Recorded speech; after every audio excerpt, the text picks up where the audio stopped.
honnête, voilà. C'est un jaune pour notre ami Pierrot.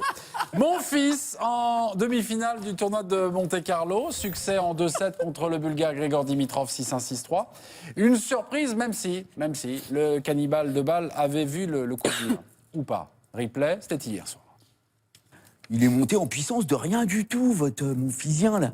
Dimitrov qui passe sans jouer, et qui va jouer, votre Monfisien, mais qui n'a rien prouvé. Ah, mais je suis curieux de le voir, votre quart de finale. Voilà, succès de mon fils, 6-1, 6-3 contre Grigor Dimitrov. Voilà, c'est encore... Voilà, bravo. C'est ça. Mais oui, charriez-moi, là, on se moque. Sauf qu'aujourd'hui, en conférence de presse, il y a un journaliste bulgare que je ne connais pas. Je ne le connais pas. Qui a demandé direct à mon fils, dis donc, Gaël, qu'est-ce que t'en penses du Benoît Mélin, là? Avec tout ce qu'il raconte sur toi. Vous voulez entendre ce qu'il a répondu, là? Attends. Vas-y, Gaël, dis-leur. Il regarde énormément de matchs, il prend des notes tout le temps et c'est hallucinant que, je dis pas qu'il a tout le temps raison, mais la plupart du temps, il voit bien le mec, quoi. C'est Yann De Witt, non? Il parle de son entraîneur. Vous êtes en train de détourner un truc, là? Non, mais quoi? Mais oui, de moi, quoi. Non, mais d'accord, il parle de... Mais ça aurait pu être moi! Ah oui, d'accord. Mais ça aurait pu être moi, quand même! Un journaliste bulgare qui demande des trucs. Ouais, vous avez le boulard, mon Benoît. Bon, est-ce que je peux vous poser la question? Pour la victoire finale là, à Monte-Carlo, maintenant, il faut mettre une pièce pour Gaël, mon fils. J'espère que vous allez dire non, parce que ça sera bon signe pour Gaël. Mais je sais plus.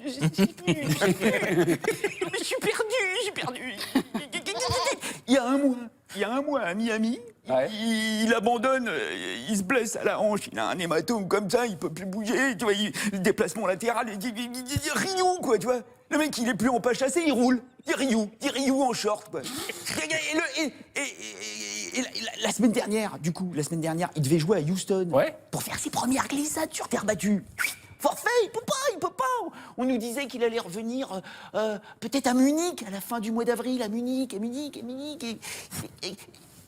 puis il y a son diplômé là en médecine chinoise, Gaëtan Olivier, son nouveau préparateur physique, qui lui fait une séance d'acupuncture miracle.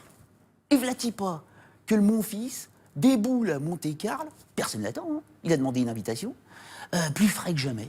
Hein, le physique en extase, les jambes qui moulinent, le coup droit qui fout droit.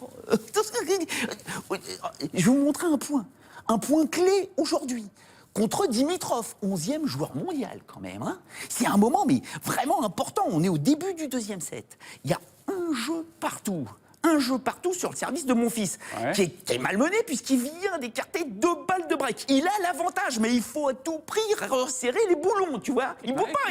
Action, regardez bien. Okay. Regardez bien Dimitrov qui est en haut, là, qui est ventousé dans les bâches, il ne pourra jamais s'en décoller. Et regardez bien mon fils. Il ne va jouer que des coups droits sur tout le point. 12 au total. Regardez comme il bouge, comme il est calme, patient, lucide. Il attend un angle, une ouverture pour continuer à construire son point. Il géométrise le cours. Pendant que Dimitrov, là, regardez-le, il visite la Côte d'Azur, hein, le Bulgare. Là. À ce moment-là, le Monfisien, il contrôle tout.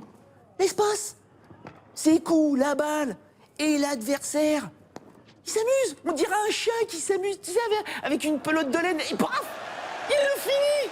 Comme ça, tranquillous, quoi. Résultat, 6-1, 6-3 en moins d'une heure. Après Federer hier. Vous n'étiez pas convaincu hier. Bon.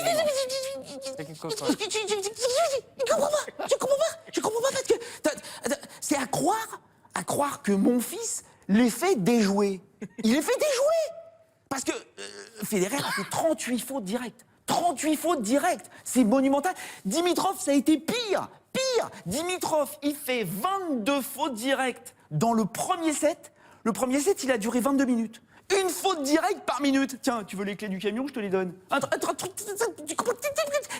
Si Berdych se vautre à ce point-là en demi-finale, alors qu'il a un avantage psychologique énorme sur mon fils. Mon fils déteste jouer Berdych. Il sait pas comment le prendre. Il sait pas.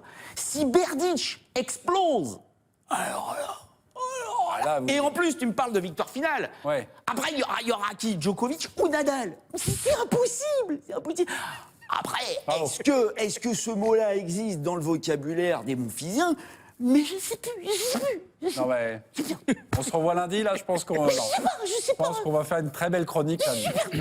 T'es enregistré en régie, très bien. On vous embrasse. Si vous avez des questions à poser également, histoire de pronostics comme ça, si vous avez envie de gagner un petit peu d'argent ce week-end, grâce au prono à la sagacité de Benoît Mélin, vous pouvez y aller.